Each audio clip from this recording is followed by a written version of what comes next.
Hai everyone, senang sekali saya Dave Hendrik dapat kembali menyambut kehadiran teman-teman di kanal YouTube Hafiz Bazar Indonesia. Dan kali ini kita akan berbicara mengenai kencan pertama dari seorang penyanyi yang mungkin ini adalah kencan pertama kami, kehadiran Marcel Siahaan di Hafiz Bazar Indonesia. True? True. Iya kan? It is. True. Dan istimewa karena kita menerima obrolan ini di Esa Restoran. Sekaligus Esa Restoran ini Marcel 3-4 bulan sekali mereka ganti menu. Wow. Yes, dan bulan ini mereka baru memulai series of menu baru yaitu New Jakarta Cuisine. This season they call it Moments. Wow. Jadi yang akan kita nikmati 3 menu Moments ini. Udah gitu serunya restoran ini kalau teman-teman perhatiin nanti akan kita kasih snippetsnya. All the artworks yang dipajang di restoran ini menyesuaikan dengan tema makanan yang disajikan. Wow. Keren. Unbelievable. Keren. Okay, so Yes. let's dig in and Yes. try. Yang pertama kita ada kastengel. Kastengel. Kita serve-nya dengan stracciatella cheese, homemade, bikin sendiri. Dan on top-nya itu ada si parmesan crispy. Okay. So for the next kita ada serve and turf. Ini ada di atas. Serve and turf. Ya. Kayak kasih ada smoky bacon dengan ada si prontosnya di dalamnya dengan sweet mayo. Okay. Wow. Thank you. Kastengel dengan si prontos. Okay. Silahkan. Terima kasih. Please. Mari kita cicipi. Ini ya. Boleh deh. Boleh. Coba aku pengen tahu komentarmu. Ini edible kan? Edible.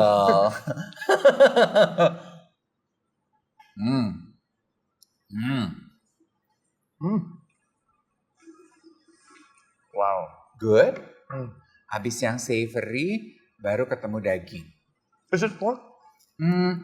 No. It's not. Beef ya? Beef. Makan daging nggak? Makan. Oke. Mau membahas mengenai kencan pertama sama Marcel. Flashback sedikit. Masih ingat kencan pertama sama Rima? Wow. Jujur ingat, tapi memang pertemuannya itu lumayan seru ya. Waktu itu ada acara juga pas lagi manggung di Malaysia waktu itu. Terus ketemu, tapi kemudian berlanjut. Waktu itu sih ketemunya memang ketemulah biasa gitu ya, teknis. Lalu kemudian dilanjutkan di Jakarta karena kita waktu itu kan mengawali pertemuan lagi itu sekitar 2 tahun setelah pertemuan pertama. Waktu itu pertemuan pertama kita ketemu itu bukan kencan sih Dave, lebih kepada Kenalan aja gitu. kenalan karena ada acara gitu ya, ada acara. Dan pada saat itu juga status kita masih sendiri-sendiri gitu. Baru setelah 2008 kita ketemu di Facebook gitu ya. Dia kebetulan ada sesuatu keinginan untuk bikin sebuah project di Indonesia. Lalu kemudian kita kontak-kontakan dan ketemu. Kalau dibilang kencan benar-benar sih enggak ya, tapi lebih kepada meet up gitu ya. Sampai benar-benar baru kerasa kencan itu setelah kita dekat, terus menyatakan kita kayaknya kita jalanin ya, kita pacaran gitu. Terus baru nongkrong bareng, terus udah gitu ikut latihan band, persiapan dan sebagainya. Nemenin kerja. Lebih ke sana karena Rima itu orangnya bukan tipe yang suka fine dine gitu ya, terus kita nanti siapin. Dia lebih yang kayak natural aja, organik gitu. Jadi kayak nonton bioskop, makan, jalan-jalan gitu ya, terus explore tempat, orangnya gitu. Diperkuat lagi pas kita udah fix nih, oke, kita sepertinya akan serius gitu. Terus kita balik ke Thailand karena ayahnya pada saat itu almarhum masih tinggal di Thailand. Kita ke Thailand, ke Bangkok. Nah disitulah mulai kita explore lagi. Lebih ke sana. Jadi kalau ditanya kencan pertamanya banyak ya.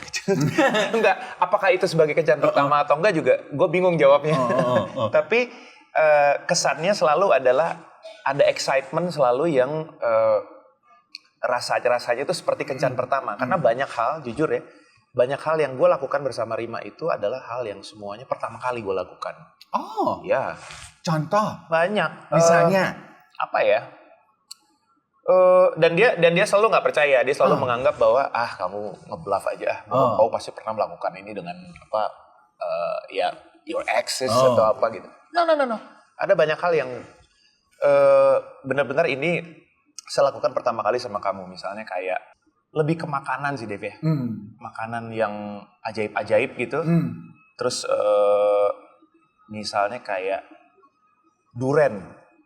Duren itu sesuatu yang bener-bener seriously gue fokus gue makan itu pada saat sama dia. Masa? Terus Memang Marcel nggak terlalu menikmati duren. Mungkin karena suka tapi nggak yang doyan banget gitu. Tapi semenjak sama dia mungkin karena momennya dan segala macam gitu ya, itu jadi kayak sesuatu yang wah menyenangkan sekali makan durian. Terus yang kayak dia kan orangnya sangat easy going gitu. Dia bukan tipe-tipe yang lavish yang kemana-mana gitu ya. Dia santai banget gitu. Yang pertama yang berkesan juga waktu itu kita pas di Thailand itu kita berkunjung ke sebuah monastery, Buddhist monastery, jadi tempat kayak vihara Buddhis gitu, kayak tempat penampungan pendeta-pendeta Buddhis ya, kayak seminari gitu ya Buddhis. Tapi di sana juga pendeta-pendeta ini memelihara dan menjaga harimau. Iya, jadi mereka ternak harimau di sana. Gitu. Jadi sampai ke sana si penangkaran harimau ini dijaga oleh pendeta-pendeta Buddhis gitu. Terus kan kita mencoba membayangkan ya, kalau disebut pendeta Buddhis kan kebayangnya tuh yang wajahnya tuh very zen gitu ya. Terus di penangkaran harimau. Penangkaran harimau. Dan apakah harimaunya jadi zen juga? They are huge tigers gitu. Gede-gede. Karena memang tempatnya penangkaran dari yang mulai kecil cubnya sampai yang gede-gede. Nah itu pengalaman pertama juga yang gue rasa ini berasa kayak ya excitement itu kayak kencan pertama gitu kan. Ke tempat kayak gitu, mana kepikir gitu kan. Ayo kita ke sana. Sekitar 1,5 jam dari Bangkok gitu, di desa. Gue lupa nama desa. Pokoknya dia terkenal. Nah itu penangkaran harimau-harimau Bengal atau harimau-harimau Thailand. Itu jadi yang kayak kita difoto nih sama harimau gitu. Terus harus tahu bahwa harus setelah makan siang ya. Gitu. Karena itu mungkin waktu terbaik di mana. Kebayangkan kalau lu motret mereka sebelum makan gitu. Dia ngelihat lu bisa sebagai makanan. Iya, gue mengalami yang ketika foto tuh Dev, begitu mendekati harimaunya gitu, gue dijaga oleh beberapa orang kayak 5-6 orang gitu jaga di belakang gue, dan harimau itu tidur ya, dipancang gitu. Ada tiang pasaknya gitu. Terus dia lagi tidur, terus gue cuma boleh megang gitu, terus foto udah gitu ditarik. I would not loh. kayak gitu, eksplorasi yang kayak gitu yang selalu gue hadapin. Plus juga pengetahuan dia tentang musik ya. Jadi kayak gue benar-benar bisa serius menikmati lagu-lagu rock Melayu itu ketika sama dia. Karena dia ternyata referensi lagu rock Melayunya banyak banget. Kalau dulu kan kita ya dengerin paling jelas ya bener-bener yang top 5-nya band-band Malaysia kan, kayak Search, kayak Wings gitu kan, Iklim. Tapi sama dia tuh gue bisa dapet yang lebih luas lagi, lebih banyak lagi lagu-lagu Melayu yang tradisional gitu ya. Itu belajar dari dia gitu. Selain juga musik-musik yang memang gue kan selalu jatuh cinta sama perempuan yang punya khasanah musik yang luas ya. Nah referensi musik dia tuh dari bokapnya almarhum lumayan banyak Dev.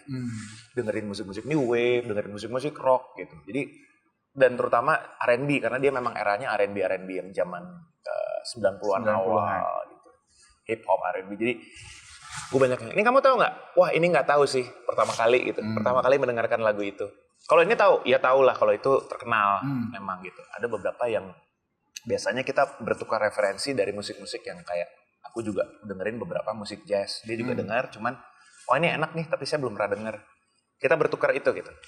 Selalu ada excitement yang berasanya kayak selalu kayak ini first date nih gitu, menyenangkan lah gitu. Tapi kok ditanya sekali lagi deh, balik lagi ke pertanyaan kamu, bingung jawabnya. Mungkin karena first date sama Rima itu multiple ya, akhirnya jadi kayak yang mana sebenarnya yang qualified as your actual first date gitu. Iya betul, dan seperti ketika waktu itu kan kita masih tinggalnya dia masih di Singapura gitu, aku masih di Indonesia gitu. Bahkan rasa excitement itu masih bisa aku rasain ketika jemput dia di airport gitu. Oh. Padahal jemput di airport doang gitu, tapi kayak gila deg-degan gini. Oh. Terus dia juga gitu WhatsApp gitu kan. Waktu itu masih WhatsApp. Belum WhatsApp, masih SMS mungkin ya? Masih SMS gitu. Saya deg-degan ya. BlackBerry. Oh. Saya deg-degan nih. BlackBerry terus dia juga pakai apa SMS gitu. Saya deg-degan nih. Saya juga deg-degan nih. Seneng banget kayak ketemu kamu nih kayak berasa gitu. Jadi kayak selalu ada spark pada saat itu ketika mau ketemu gitu kayak deg-degan. Seru aja. Dan sampai dengan hari ini, you guys have been married for 16 years. Kalau dari kedekatan kita udah 17 years. 17 tahun. Iya. Kebersamaan Marcel sama Rima. Dan kan banyak couple yang bilang salah satu kunci mereka membuat rumah tangga mereka tetap berwarna, they have date nights, they have fun nights, whatever you call it. Nah, kalau Marcel sama Rima? Kita itu fun nights-nya apa ya? Jujur nih ya. Adalah pakai kaos rumah yang udah kadang-kadang udah lusuh, kadang-kadang malah udah bolong. Paling enak tuh. Celana pendek. Terus kita kebetulan ada satu setting di rumah, di ruang tengah itu yang ada sofa 2 gitu, Dave. Jadi dia sebelah sana, aku sebelah sini. Terus kita nonton TV, terus kita diem aja gitu. Ngobrol. Kadang-kadang kalau udah mulai teknis, pause dulu ngobrol gitu. Atau ya biasanya yang paling biasa nonton yuk gitu. Kita ke sinema nonton. Lihat sesuatu, abis itu makan. Sangat-sangat konvensional lah, biasa banget. Kecuali misalnya memang kita plan untuk kita ajak anak-anak yuk, tapi kalau itu udah jadinya udah bukan date kan, ya kita jalannya. Tapi kalau yang kayak begitu biasanya ya itu jalan-jalan nongkrong di rumah, lebih banyak nongkrong terus ngelihat. Ini kayaknya bagus nih kalau diginiin gitu. Oke, renovasi gitu. Kayak gitu. Very domesticated berarti sebenarnya. Sangat-sangat dan dua kutub yang sangat polar opposite berarti ya. You guys can be very adventurous together. Iya. Tapi kalau boleh pilih sekarang ini justru your idea of fun night malah justru staying in, very not introvert. doing anything. Iya. Dan makin kesini, Dave, apalagi setelah pandemi itu kita sadar ya bahwa lingkaran kami itu semakin mengecil. Jadi karena kan pada saat pandemi, fortunately but unfortunately to some people gitu, bahwa people are showing their true colors. Jadi mereka jadi diri sendiri, mereka menunjukkan apa yang mereka punya. So akhirnya kita bisa menilai the quality of the people. Mana yang cocok, mana yang enggak. Terutama yang ada di sekeliling kita. Akhirnya mau nggak mau itu mengubah konfigurasi kita untuk melihat orang-orang. Oh ini kayaknya kita pertahankan. Ini ada yang udah pelan-pelan kita mulai lepasin dan nggak apa-apa gitu. Nah, sekaligus juga kita sadar ternyata semakin kesini kita semakin ambivert. Introverted tapi juga bisa extrovert. Extrovertnya lebih kepada tuntutan tugas dan kerjaannya. Karena perform kan. Perform, Rima ngajar olahraga, otomatis dia harus extrovert mungkin gitu. Tapi when it comes to very personal reasons, kita sangat introvert. Yuk pulang ke rumah. Bahkan aku bisa bilang sekarang my charging moments is when I was at home. I'm at home gitu. Benar-benar yang itu charging moments banget semuanya. Ketemu dia. Padahal mungkin dia juga sibuk, Dave. Dia ngapain. Tapi the feeling that I really know that I'm sure she's there. Ada di rumah gitu ya. Itu yang bikin gue jadi udah charging sih. Gitu. Seru aja. Terus ada hewan-hewan peliharaan, kita pelihara anjing gitu ya. Terus ada kadang-kadang juga harus belum maghrib yuk kita lari. Keluar jalan sore lari. Atau enggak besok ngapain pagi ini. Ya nge-gym bareng latihan. Udah gitu pulang lagi. Benar-benar kayak harus pulang ke rumah gitu. Sanctuary. Rupanya ada kuahnya untuk bisa menikmati rujak ikan ini. Wow. Ini bumbunya. Iya, betul? Betul. Oke. Coconut sambal made from passion fruit and paprika. Oke. Jadi ini ikan. Yes, untuk ikannya kita pakai swordfish dan ada pisau coyote juga sabusnya dan ada sea grape dari Jepara kita ambilnya. For the on top kita serve dengan ada sea kerupuknya. Oke. Ini adalah Besan ini terinspirasi sayur besan adat Betawi yang biasa disajikan saat pernikahannya. Namun di sini kita sajikan secara modern. Di dalamnya itu ada cawan musi dan kita top up dengan besan po dengan ada pencil of scallop dan kita taburkan dengan si tomat bawang. Oke. Iya. Monggo. Iya. Dig in. Mau ini dulu, mau besan dulu? Bingung deh. Ini dulu kali ya. Ya, boleh. Tuh. Kamu kan kayaknya tidak terlalu tertarik dengan daging ya tadi ya? Daging sih tertarik, cuman ini bingung ini karena Tuh, sok atuh.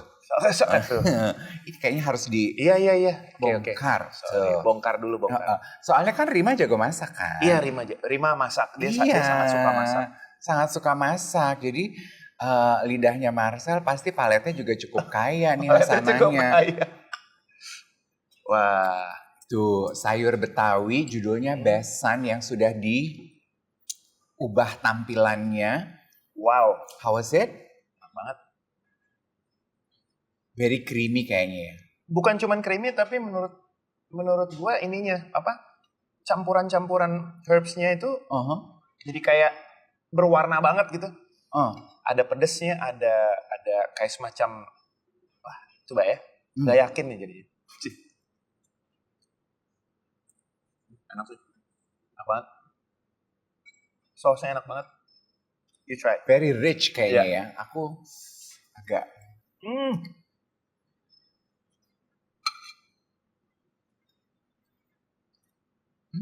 enak. Interesting. I like. Makanan Betawi selama ini taunya cuma jengkol.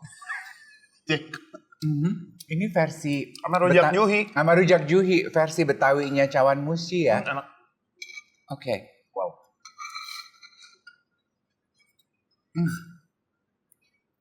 Bener-bener fusion banget ini campuran. Nah, lagu terbaru kamu. Kenapa di usia pernikahan yang udah 16 tahun bikin lagunya Kencan Pertama? Jadi ini kerja bareng dengan Ringo Aryo. Aryo itu salah satu musisi. Dulu dia seorang musisi dan juga magician sebetulnya. Iya. Wow. Magician. Dia jago banget sih sulapnya. Gitu. Oh. Menurut gue dia sangat keren banget.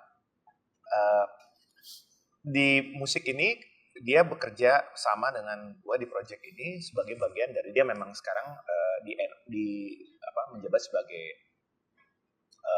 A&R di label gue kan di BMC. Terus kita bekerja bareng dan kita menemukan kesamaan untuk menentukan tema, Dave. Gitu. Dia punya lagunya ciptaannya Aryo sebetulnya tentang first date, kencan pertama. Dan gue sepakat karena gue ingin istilahnya tetap relevan. Itu selalu yang menjadi fokus gue untuk berkarya adalah gimana caranya untuk relevan dengan semuanya, relevan dengan audience. Karena sekarang kita gara-gara digital streaming platform ini kan audience kita berkembang lebar sekali ya. Nah, gimana caranya supaya tetap bisa mingle dengan mereka ya dan mingle juga lagi dengan audiensku yang umuran-umuranku gitu yang memang suka. That grew up with you. Yes, grew up with me. Tapi tetap bisa merasakan excitement-nya seperti kayak pertama kali kita bertemu gitu. Gimana caranya excitement kencan pertama ini itu mau coba vibe itu yang mau coba kita kedepankan dari single ini gitu. Dan dari ngobrol-ngobrol akhirnya kita memang pengen membuat ujung-ujungnya adalah membuat album. Ini single pertama. Album yang memang gimana caranya supaya Marcel Siahaan itu tetap relevan. Karena dulu pernah ada sebelum ini jauh sebelum itu ada almarhum sahabat gua music producer dan juga music director juga itu sempat bilang Pak gitu kan, gua tahu sih lo memang udah tua. dia sangat blunt gitu ngomong. Gua tahu sih lo memang lo udah tua tapi please lah musik lo jangan tua-tua banget lah. Gitu. Kasian lah. Kasih denger juga anak-anak muda sekarang gitu. Kasihan, masa yang denger cuman umuran lo doang, bosan lah gitu. Dari situ mulai gimana caranya kita selalu mengemas musik kita dengan cara yang lebih up to date, ya melihat ekspektasi dari banyak pihak, bukan cuma audience tapi juga produksinya, produsernya, gitu ya. Lalu kemudian platform-platformnya seperti apa. Sekarang suaranya berbeda banget ya. Kamu percaya sekarang ini orang itu sudah tidak kuat, majority ya, I'm saying majority, itu sekarang sudah tidak kuat dengerin lagu lebih dari 2 menit. Wow. Jadi kalau dulu kita punya formula kan, kalau bikin lagu tuh 4 menit, 3 menit setengah. Kalau di atas 4 menit itu kelamaan. Walaupun ada beberapa band yang mungkin bikin bisa sampai 26 menit. Coldplay kemarin bikin, terus kalau band-band rock kayak Dream Theater dan sebagainya bikin panjang. Tapi sekarang itu diusahakan bikin lagu itu kurang dari 2 menit. Karena apa? Ngikutin golden moments-nya social media. Jadi social media kita tuh kan punya golden moments like 5 to 10 or 15 seconds. Itu dijadiin consideration untuk bikin lagu. Jadi kita nggak bikin lagu yang runut kayak dulu kan. Intro, verse, pre-chorus, chorus gitu kan. Terus verse, chorus, pre-chorus, chorus. Terus ada interlude biasanya, ada modulasi. Dan itu chorus sampai habis. Itu buat mereka sekarang ini consider udah kuno dan udah kepanjangan. Karena yang dicari adalah gimana caranya cari sebuah lagu itu ketika mengaransemen ada hook-hooknya. Nah hook-hook itu dibikin tersendiri jadi sebuah lagu. Kayak semacam di dismantle gitu. Jadi satu lagu di dismantle, dibikin satu dan itu jadi master. Sekarang begitu. Nanti kalau mau bawain yang versi panjang itu buat aransemen kalau kalian manggung aja. Gitu. Karena attention span orang sekarang udah makin pendek-pendek. Sekarang tuh bisa sampai begini deh. Temanku dari lulusan Berkeley ya. Produserku waktu single Kenangan Abadi kemarin, single yang sebelum ini. Abraham Lembono dia lulusan Berkeley. Dia bilang, Kak Marcel, sekarang itu golden moments itu menjadi salah satu penentu penting untuk kita ngaransemen. Karena gini, dari not pertama masuk nih, sampai ke verse, itu jangan lebih dari 5 atau 10 detik. Karena begitu mereka kelamaan, mereka pasti udah malas mau dengerin verse-nya. Dan begitu verse-nya mereka nggak relate, 1, 2 kata, 3, 4 kata, mereka langsung ganti lagu lain. Wow. Jadi harus berpikirnya tuh harus benar-benar detail kan. Sangat detail. Oh berarti 5 seconds, 5 seconds, 10 seconds. Terus kayak NSP ya dulu tuh ya. Yes. Nada sambung pribadi. Betul. When you try to call somebody. Jatuhnya jadi NSP tapi dengan very good, very quality, high quality. Yeah. Karena sekarang juga udah keluar nih satu lagi moto produksinya adalah quantity over quality. Jadi harus quantity-nya harus banyak. Dan quality itu menjadi sebuah keniscayaan. Lo udah lagi nggak boleh bertanya gimana nih kualitasnya harus bagus. Enggak, dengan semua peralatan yang lo punya, lo bisa bikin lagu, bisa bikin album hanya dengan sebuah laptop, itu harusnya kualitas lo bagus gitu. Tapi lo harus cepet. 2 bulan sekali harus rilis. Gila sih. Karena kalau enggak lo ketinggalan. Begitu tidak relevan, begitu dianggap oke, nggak oke, udah. Lo nggak melakukan sesuatu, tinggal. Dan itu yang direncanakan dilakukan oleh Marcel saat ini? Iya. Supaya apa? Supaya tetap relevan, Dave. Karena concern gue adalah gimana caranya tetap bisa mingle dengan generasi sekarang ini yang tadi aku bilang. Gimana caranya? Karena banyak sebetulnya hal yang ingin ku sampaikan ketika aku bisa mingle. Ketika aku relevan akan enak. Karena aku juga aktif di ekosistem musik sebagai praktisi hukum, sebagai konsultan kekayaan intelektual. Akan lebih enak kita ngasih tahu, misalnya mensosialisasikan satu kebijakan misalnya gitu ya. Ketika kita udah sama-sama berada dalam frekuensi yang sama. Kita udah mingle. Tapi kalau dari awal gue udah menunjukkan diri sebagai, gue senior lu, gue udah nyanyi 21-22 tahun, so I know everything. From what I think, gitu kan, menurut gue, gitu. Yang ternyata sebetulnya juga nggak tahu banyak gitu kan. Itu malah akan menutup jendela komunikasinya gitu. Tapi dengan kita turun, kita mingle, kita stay relevant, mau mingle sama mereka, kita juga belajar banyak dari generasi sekarang. Jujur, gue belajar banyak sekali dari generasi sekarang. Susah apa enggak untuk musisi angkatan Marcel untuk bisa beradaptasi dengan this new ball game? Basically, what you need to do is just to control your ego. That's it. Kata Jas di situ tuh kayaknya sederhana namun ego aja, masalah ego. Karena ya tadi yang gue bilang tadi, gue merasa lebih senior, merasa lebih ngerti, dan merasa tidak perlu harus mendapatkan input dari siapapun, infuse pengetahuan dari siapapun. Nah itu menurutku pemahaman yang kontraproduktif kok sekarang. Sangat kontraproduktif. Jangan begitu. Karena kalau enggak, kalau lo begitu, ya udah. Bye-bye. Nah, rezeki di gua juga, gue punya anak-anak yang memang mewakili Gen Z Yes. dan Gen Alpha. Jadi kayak Studi kasusnya deket Wah, banget iya. di rumah. ngobrol sama mereka. Gue tuh masih bingung dengan cara mereka bercanda deh. Bercanda aja gue bingung gitu lihat mereka gitu ya. Kirim-kirim meme gitu kan. Meme yang apa sih? Cuman gambar anjing di close up.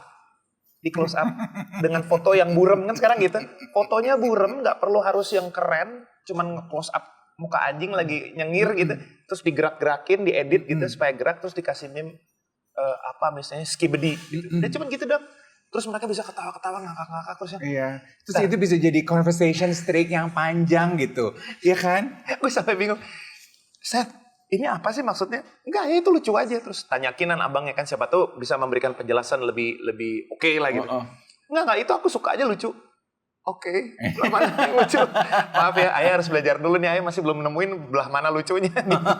Mereka yang kayak, wah, terus yang cowok teriak-teriak, terus di-repeat gitu kan. Terus dikasih meme kayak, apalah gitu, pokoknya tulisan-tulisan aneh gitu kan. Mungkin Cikal bakal rap itu mungkin.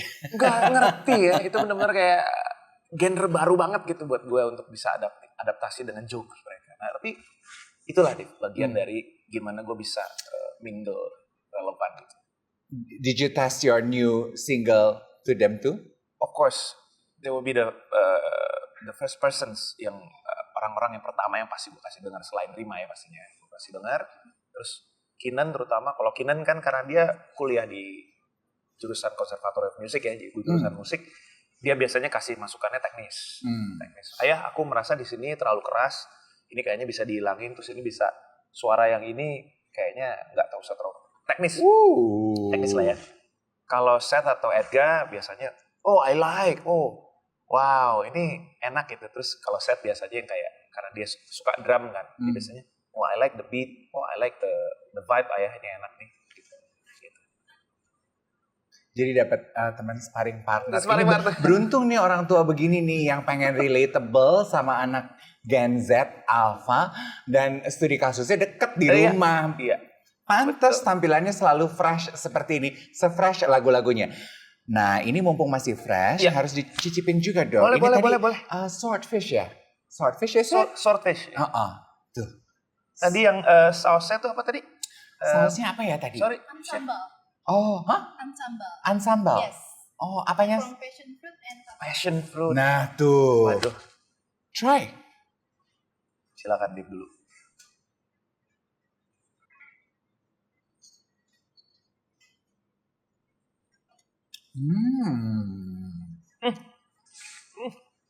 Interesting. Enak. Wow. Kayak asinan ya? Iya. Oh maaf ya. Please do. Oke, kita break dulu supaya kita bisa menikmati hidangan ini. We'll be back. Oke. Hello. Hai.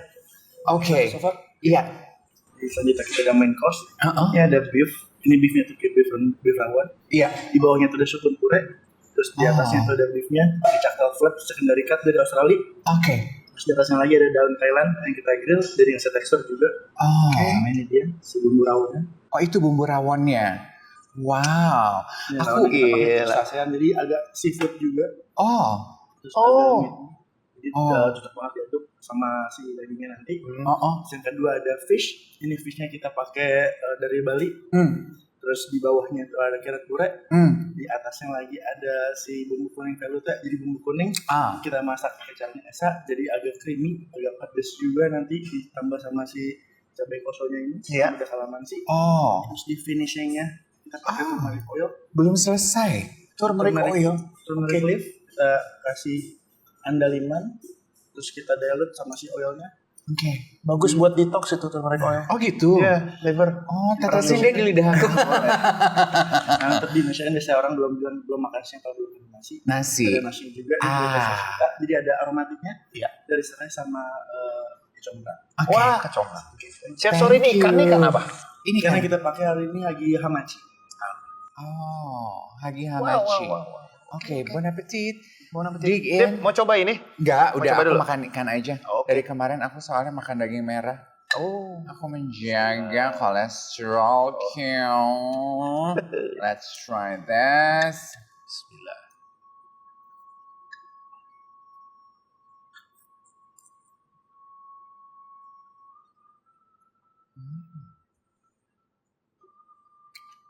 This is a very good fish. Oke. Dapat poinnya. Ya. Wow. Oke.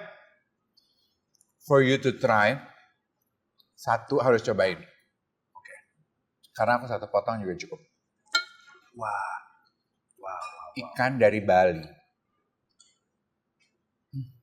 My God.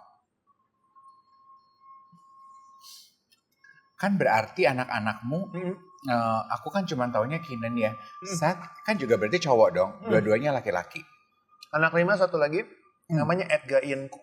Dia tinggal di Singapura. Oke. Jadi 3. ya. Kaki semua kita. Oke, cowok semua. Nah, pas berarti. Bicara mengenai kencan pertama. Paling tua dan paling besar berarti Kinan kan? Ya. Have you talked to your sons about dating? Harus. Karena buat kita gini Dave, komunikasi itu penting ya. Apalagi punya 3 anak yang sangat berbeda karakternya gitu. Sebelum ada Seth itu ya, Kinan dengan Edgar. Kinan itu punya karakter yang sangat nyentrik, eksentrik banget. Dia suka explore, fashion dia suka explore, musik dia suka explore. Orangnya sangat musik sekali gitu ya, sangat art. Terus juga punya habit-habit yang lucu, kadang-kadang ajaib gitu ya. Lumayan meledak-ledak gitu ya. Sedangkan Edgar yang lebih reserve, lebih tenang, lebih santai, tapi seorang footballer, pemain bola gitu. Terus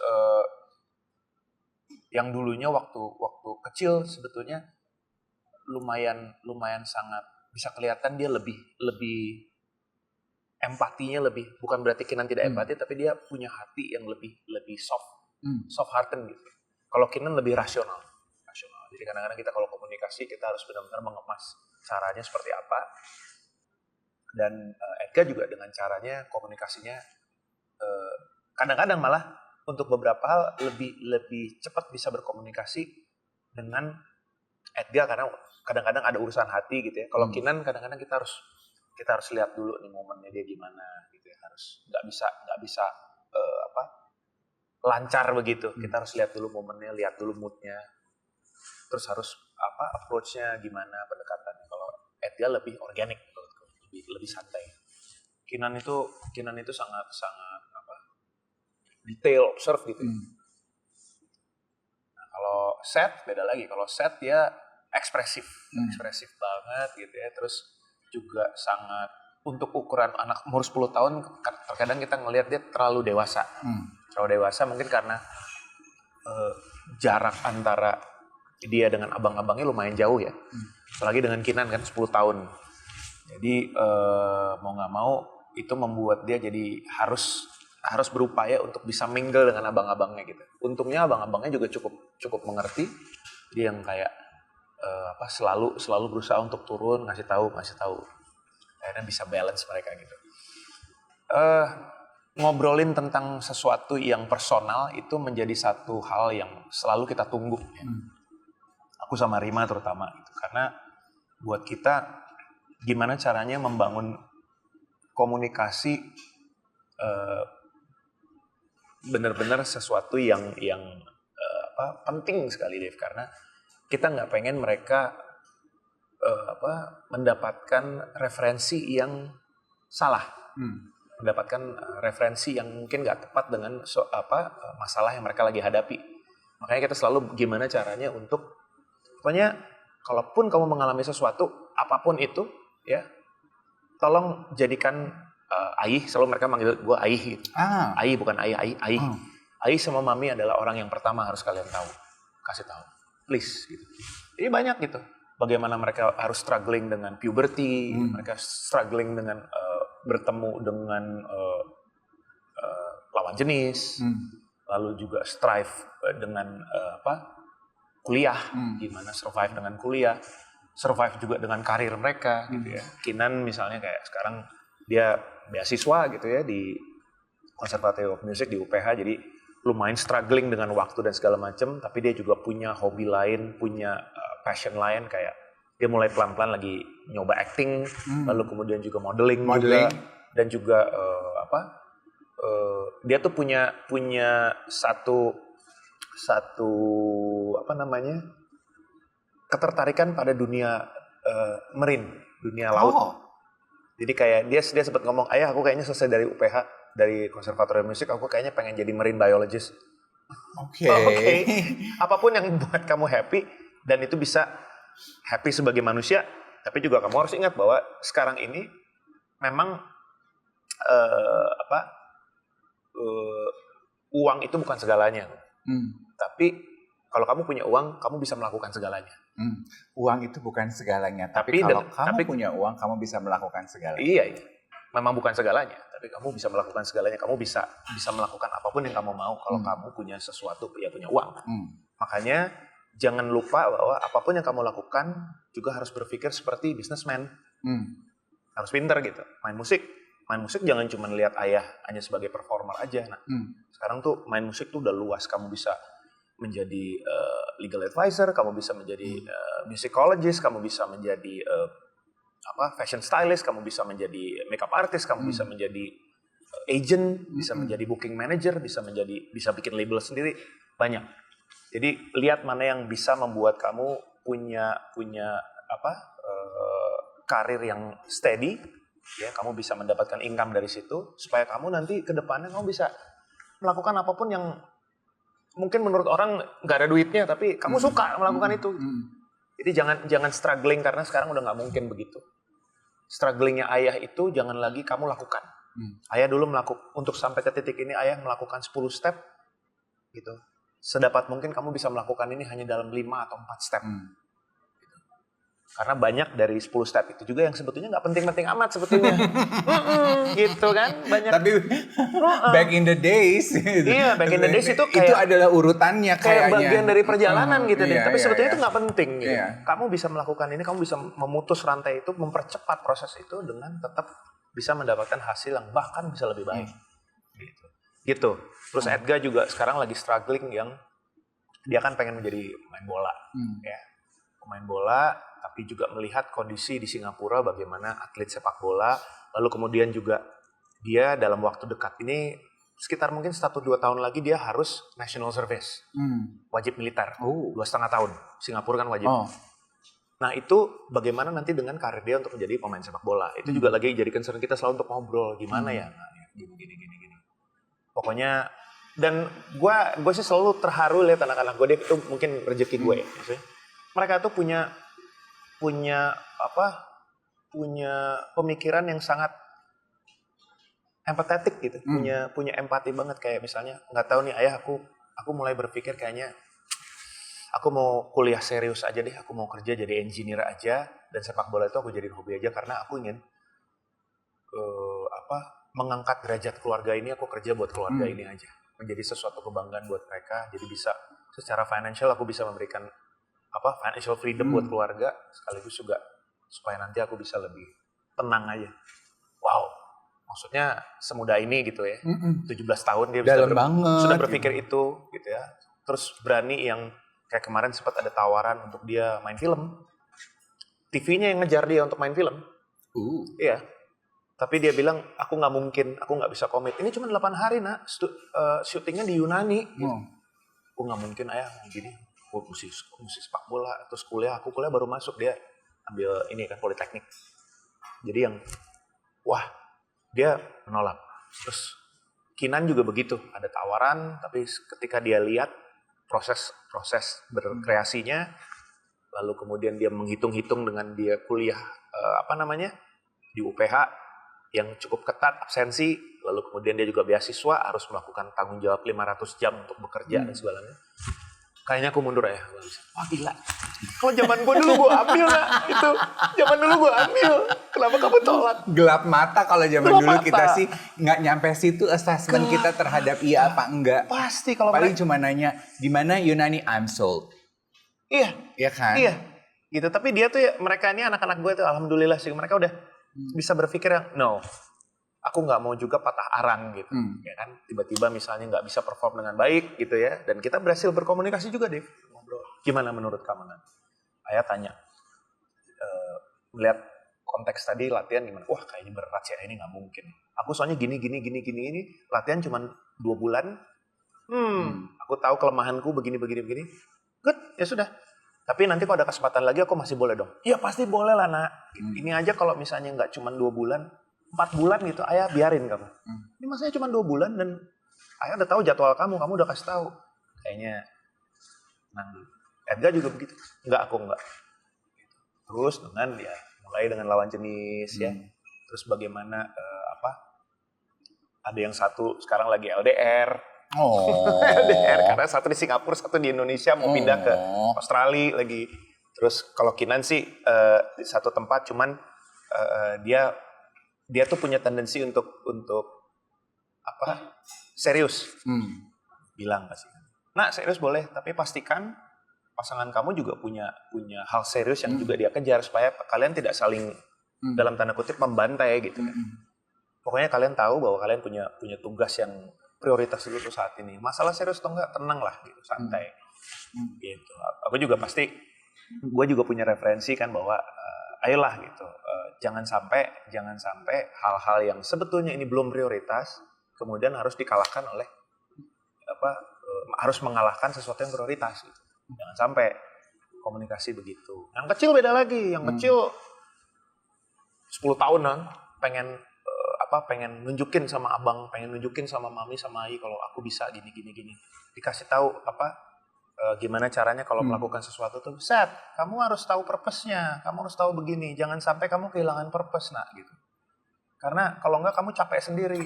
Kayak misalnya dia latihan, kita gimana caranya ngajak ngobrol dia supaya dia bisa berpikir gitu ya. Untungnya dia sangat kritis deh, sangat kritis gitu.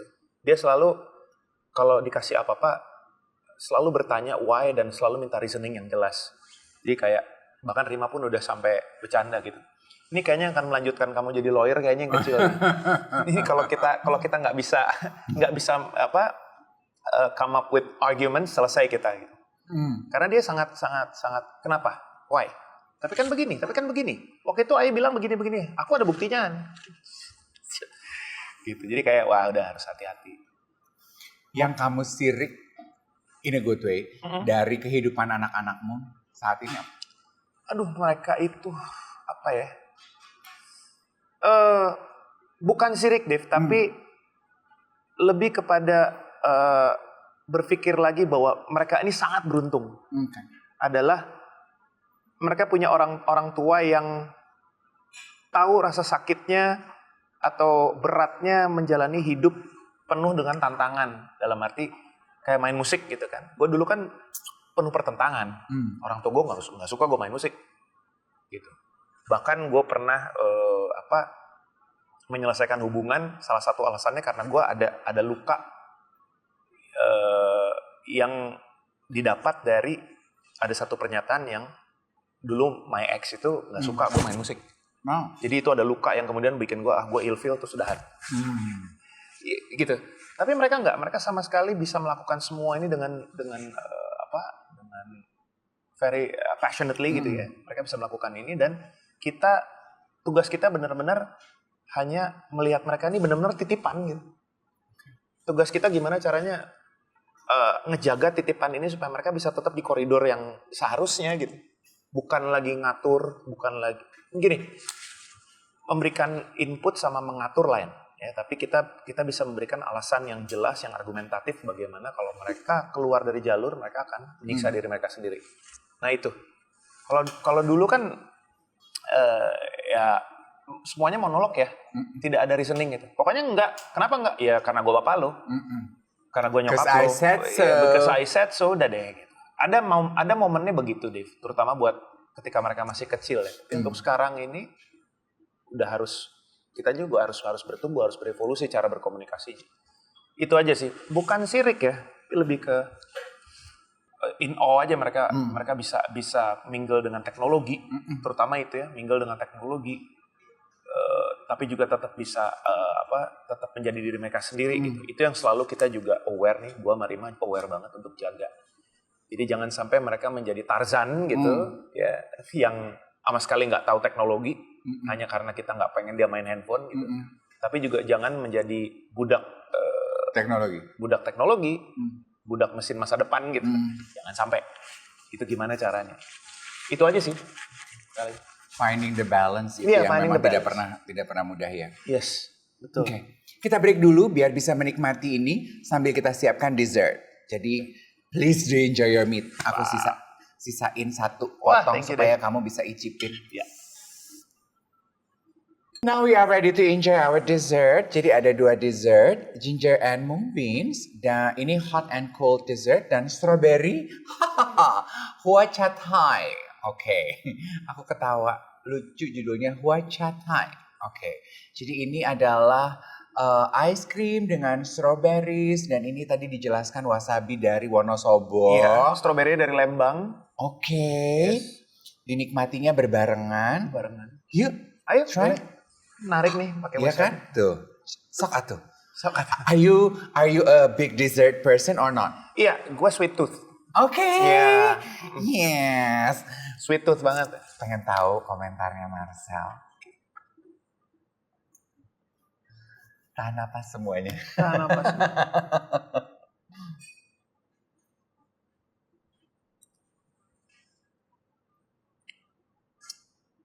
Enak banget. Ini pakai lychee water, ya kan? Jadi, enak banget. Enak. Seger. Cobain pakai ininya dong wasabinya. Oke, sebentar.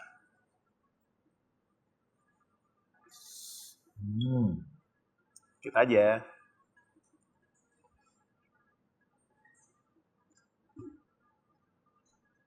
Iya, enak. Enak. Banget. Interesting. Berwarna-warna gitu di. Wow. Wah, enak banget. Is it true penjelasan chefnya kalau wasabi Wonosobo itu tidak se-tangy wasabi dari Jepang? Iya. Iya. Iya. Oke. Coba sebelum habis nih. Yuk, please. Ini bahaya nih. Pada habis. Tuh, jilid 2. Sini sweet tooth nih.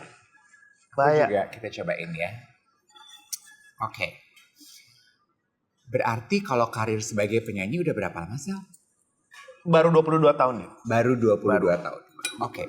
Manisnya perjalanan hidup sebagai musisi 22 tahun menurut Marcel apa? Sebentar. Enak. Enak. Beda. Tapi kalau disuruh pilih, aku pilih yang ini. Ya, enak, Be. Ya, ajaib gitu rasanya. That lychee water. Iya kan, lychee waternya kan. Kayak pengantin mandi kembang, tau gak lo? Oh, itu bagus analoginya. Keren. Iya betul, enak banget. Enak. Ini aja, Pak. Suka yang ajaib-ajaib. Kamu ternyata cukup adventurir. Oh Lumayan. iya. Dididik dengan pengalaman bersama Rima jadi berani mencoba yang berbeda. Iya. Manisnya perjalanan hidup sebagai musisi 20 tahun plus. deh. Manisnya adalah gua mendapatkan orang-orang yang selalu bisa bekerja sama, terus berkolaborasi yang hampir semuanya kita punya frekuensi pemikiran yang sama. Jadi gue cukup tahu apa yang gue mau, mereka juga cukup bisa mendeliver dan juga mentranslate apa yang gue mau dan mereka mau juga dan sama. Jadi karena gue dari dulu prinsipnya adalah gue pengen konsisten, Dave. Okay.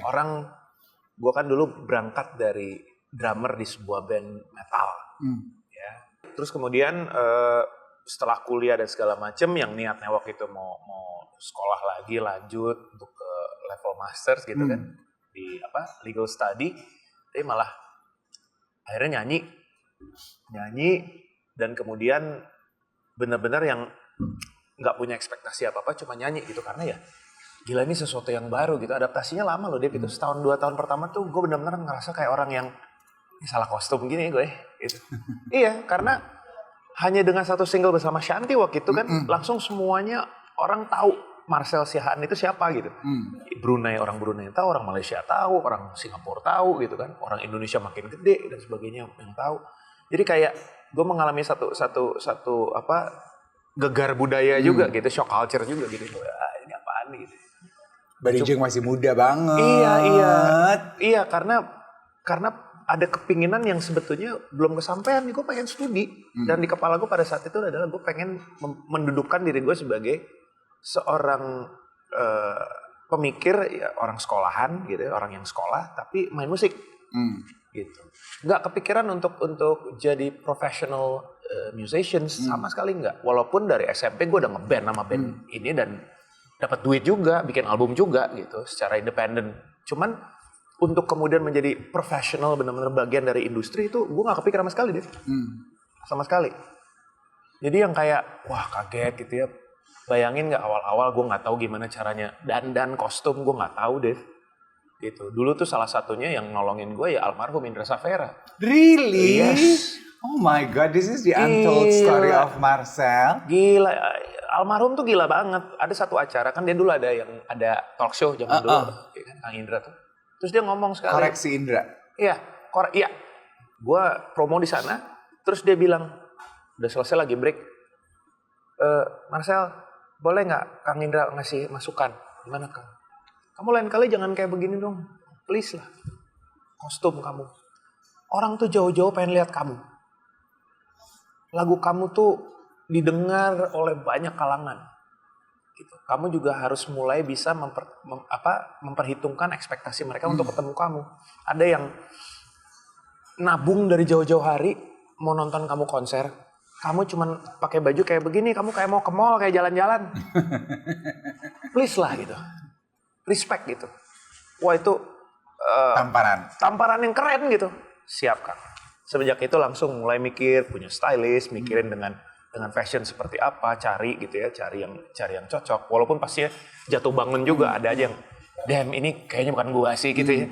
Tapi udah harus jalan error gitu. Trial and error harus coba. Tapi minimal tidak lagi tampil di TV atau tampil di crowd dengan baju yang benar-benar kayak santai. Zaman dulu kan waktu gua awal-awal nyanyi kan lagi berjamuran banget distro tuh. Kaos-kaos distro gitu. Ya, jangan cuman kayak begini, kamu kayak mau ke mall, kamu kayak main depan teman-teman kamu gitu. Mereka tuh bukan teman-teman kamu, mereka tuh yang bayar kamu gitu. Siap. Kayak gitu. Jadi orang-orang yang seperti ini tuh yang membuat aku akhirnya bisa fokus dan konsisten dengan apa yang dikerjain gitu selama 22 tahun gini gitu ya. Dengan tentunya banyak juga yang kritik, kenapa lo nggak melakukan ini, kenapa lo nggak melakukan ini. Ya, gua dari awal tuh tidak pernah, misalnya kayak, kenapa lo tidak menjadi singer-songwriter sih? Gitu. Lo nulis lagu lo sendiri gini. Karena dari awal, ya mungkin ini sudah jalannya, dari awal gue masuk gitu, gue tidak berangkat sebagai songwriter, tapi lebih kepada memang song interpreter aja. Gue menerjemahkan lagu orang supaya bisa didengarkan oleh khalayak yang lebih luas gitu. Jadi suara gue ini adalah kendaraan untuk bagaimana menyampaikan pesan itu ke sana gitu kan. Itu yang gue lakukan. Dan gue konsisten dengan itu. Walaupun gue juga berusaha bikin lagu, bikin apa, tapi gue tidak mau yang kemudian itu membuat gue jadi overwhelmed gitu. Terus jadi kayak, gue kayaknya gak berbakat main musik. No, bukan. Biarin aja gitu. Seiring dengan waktu gue bisa menciptakan lagu walaupun gak banyak gitu. Tapi gue tetap bisa menjadi diri gue sendiri apa adanya sehingga gue bisa konsisten gitu. Kalau udah mulai gue pengen kayak si ini, gue pengen kayak si itu, kekhawatiran gue adalah gue kehilangan diri gue sendiri gitu. Itu kayaknya yang gue dapat ya Dave, dari perjalanan 22 tahun ini. Terus ditambah juga dengan gue karena gue punya juga kelebihan main di genre yang berbeda. Gue main musik metal dan musik rock. Itu gue pakai buat kanalisasi stres gue. Jadi kalau misalnya karena gini. Terjawab Sabrina pertanyaan kita berikutnya. karena begini. Lu bayangin 22 tahun menyanyikan Firasat, menyanyikan Semusim. As much as I love them, as much as I like those songs, tapi lo bisa bayangkan lagu-lagu itu adalah lagu-lagu yang menjadi like 5 priorities gitu ya, yang highly requested di setiap panggung. Dan gimana caranya supaya jangan sampai itu berubah gitu secara aransemen. Dan karena apa? Karena Marcel Siahaan itu identik dengan kalau Marcel nyanyi, penonton pasti karaoke bareng gitu nyanyi. Jadi jangan berubah tuh aransemen. Mampus kan lo. Lu dengerin itu gila jutaan kali kan bosan juga lama-lama kan. Bisa gila gitu. Sampai gue pernah ada ngobrol sama sahabat gue, pemain saksofon, Eugene. Itu sampai kita tuh berdua sering ngobrol-ngobrol bego-bego gitu ya, kita cerita. Kita tuh sampai pada kesimpulan apa? Kita karena profesi sebagai performer, kadang-kadang kita harus perform di dalam kondisi yang sebetulnya secara mental maupun fisik kita nggak 100%. Nggak 100%, nggak paripurna. Karena apa? Bisa jadi mungkin karena lagi sakit badan atau lagi ada pikiran, lagi ada konflik misalnya di keluarga atau apa, itu yang membuat kita jadi gamang. Tapi kita harus menyampaikan, mendeliver message lewat lagu itu dengan baik. Ya. Nah itu membuat kayak semacam sindrom di kita yang bikin kita jadi bingung, apakah masih ada di dunia ini yang bisa membuat kita bahagia gitu. Sampai ke situ. Karena gue udah kebes nih gitu. Gue lagi sakit aja gue tetap harus perform bagus gitu. Jadi gue udah bingung lagi gimana caranya, apa sih yang membuat gue bahagia gitu. Walaupun seperti tadi di awal gue udah ngomong, gue udah ketemu apa gitu. Tapi ada masa-masa itu deh dimana gila sih. Gue denger lagu kayak, lo suka gak lagu ini? Lagu baru nih, keren banget nih dari band favorit lo nih, band metal. Pas gue denger, oh iya bagus. Hilang, udah gak inget gue. Jadi kayak apa ya yang bisa membuat gue bahagia dan itu bertahan cukup lama lah.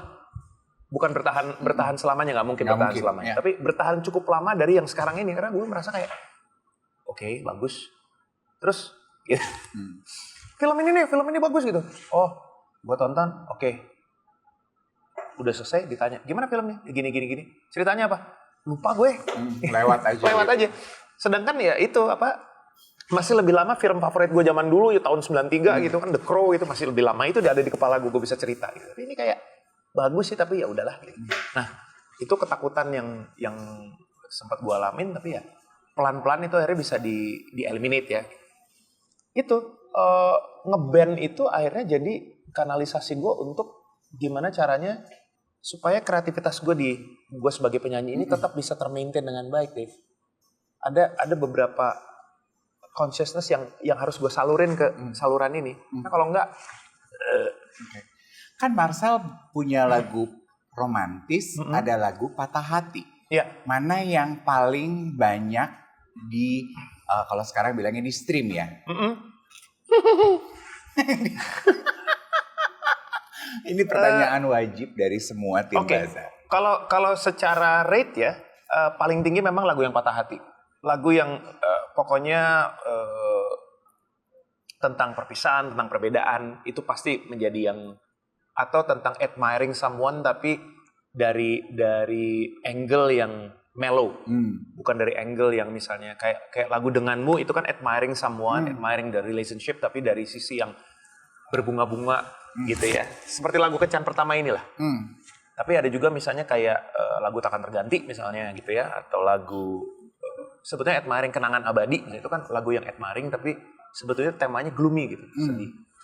Admiring the relationship walaupun kita nggak ada gitu kan, nggak bersama tapi gue menikmati ini dan sebagainya gitu. Nah itu yang lagi masih tetap megang kendali sih kalau di playlist gue gitu. Karena itu sih Dave, apa ya, I'm not considered this as a curse, tapi ya memang udah jalan hidupnya aja bahwa ketika Marcel keluar dengan lagu semusim, Marcel itu identik dengan lagu ballad. Padahal ketika sekarang terbuka nih di digital streaming platform kelihatan semua playlistnya Marcel gitu ya, portfolionya Marcel Siahaan itu apa, bahwa ternyata album pertama itu banyak lagu-lagu yang bukan hanya se-ballad atau se-mellow semusim, ada lagu-lagu lain juga gitu. Nah, dulu kan ya, karena pasti dari beberapa lagu ada yang dijagoin. Oke, semusim, jangan pernah berubah. Semuanya lagu ballad, slow gitu kan. Seolah-olah jadi Marcel tuh penyanyi ballad. Tapi enggak, ada Hanya Memuji kok. Di album pertama ada apa? Kau Bisa Aku Bisa, ada banyak yang lain gitu. Nah, cuman orang nggak punya akses semua ke sana, dan pada saat itu kan CD kan bukan barang murah. Ya. Gitu. Gak gampang beli CD, apalagi kalau kita cuman suka satu lagu, Iya. berat rasanya kalau harus beli satu album gitu kan. Gitu. Zaman dulu. Kalau sekarang kan enak. Kita bisa buka semua. Gue berterima kasih kepada Kemajuan digital zaman. streaming platform. Sangat berterima kasih gitu. Itu sih. Jadi yang ngeband ini masih terus, dan posisi gue bukan hanya sebagai drummer, malah sekarang jadi produser, jadi arranger juga. Ada 2 band, Konspirasi dan Sick Minded. Sick Minded itu band lama zaman dulu. Mungkin kalau lo tahu Rudi Sudjarwo, sutradara, dia pendirinya.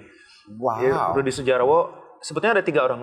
Rudi Sudjarwo, Odi Oktaviadi, sama almarhum Jody Gondokusumo.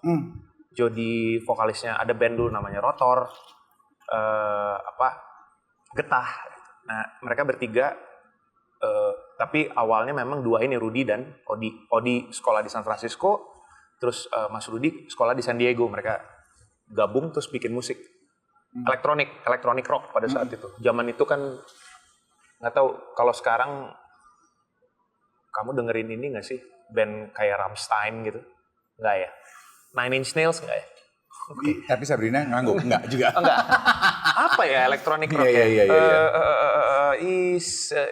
Oke. Anyway, jadi dari sana mereka berangkat ngebikin sendiri, dan sekarang akhirnya mereka memutuskan untuk Mas Rudi konsentrasi ke film, Odi masih tetap, dan kita bikin band baru dengan format yang ngeband. Tadi mereka cuma berdua, mereka program semua sendiri, bikin klip sendiri, gila.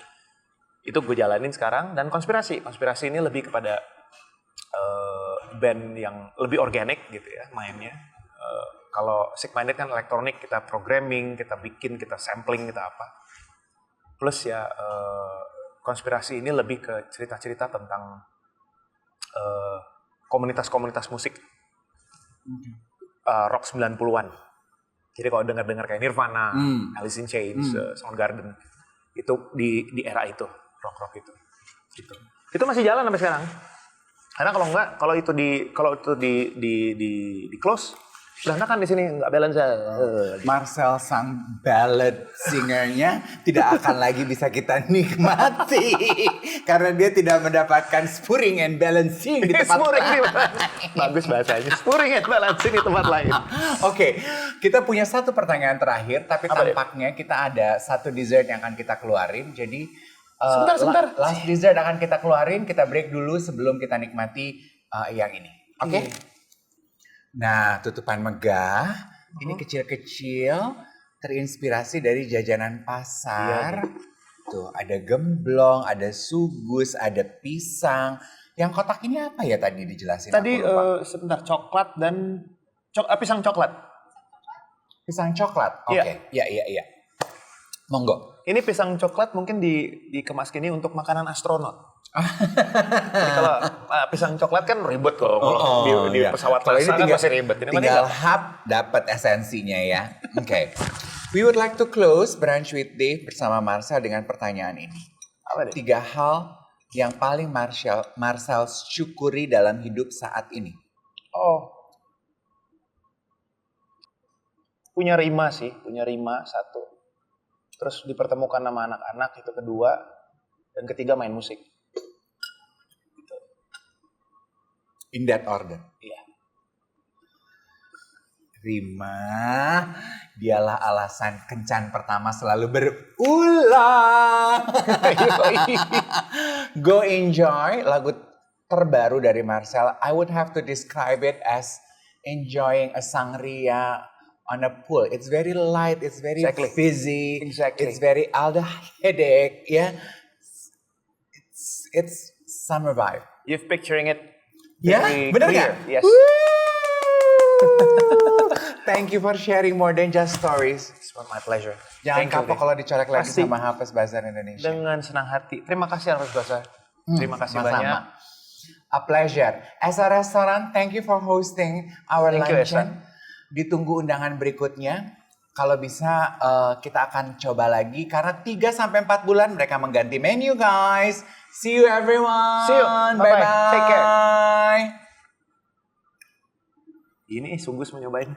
Penasaran.